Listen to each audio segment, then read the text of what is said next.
واذكر في الكتاب مريم إذ انتبذت من أهلها مكانا شرقيا فاتخذت من دونهم حجابا فأرسلنا إليها روحنا فتمثل لها بشرا سويا قالت إني أعوذ بالرحمن منك إن كنت تقيا قال إنما أنا رسول ربك لأهب لك غلاما زكيا قالت أنى يكون لي غلام ولم يمسسني بشر ولم أك بغيا قال كذلك قال ربك هو علي هين ولنجعله آية للناس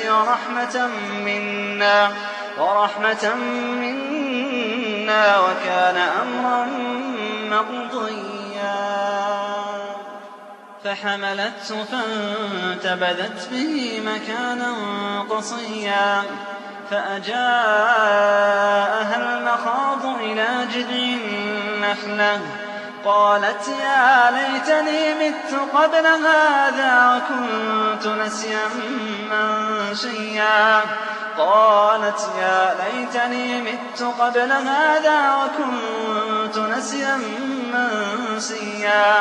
فناداها من تحتها ألا تحزني قد جعل ربك تحتك سريا وهزي إليك بجذع النخلة تساقط عليك رطبا جنيا فكلي واشربي وقري عينا فإما ترين من البشر أحدا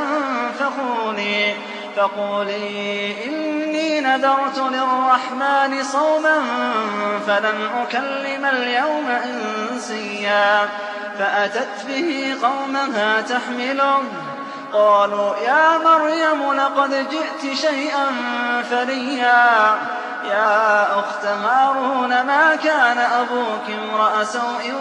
وما كانت أمك بغيا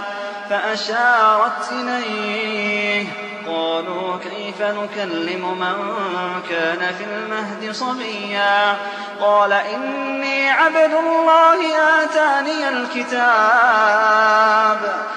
إني عبد الله آتاني الكتاب وجعلني نبيا وجعلني مباركا أينما كنت وأوصاني بالصلاة والزكاة ما دمت حيا وبرا بوالدتي ولم يجعلني جبارا شقيا والسلام علي يوم ولدت ويوم أموت ويوم أبعث حيا ذلك عيسى بن مريم قول الحق الذي فيه يمترون ما كان لله أن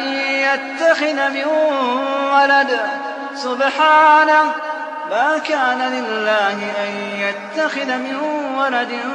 سبحانه إذا قضى أمرا فإنما يقول له كن فيكون وإن الله ربي وربكم فاعبدوه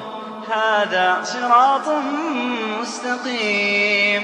فاختلف الأحزاب من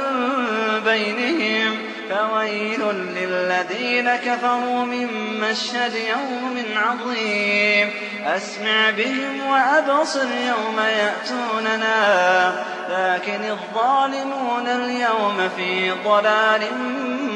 مبين وأنذرهم يوم الحسرة إذ قضي الأمر وهم في غفلة وهم لا يؤمنون إنا نحن نرث الأرض ومن عليها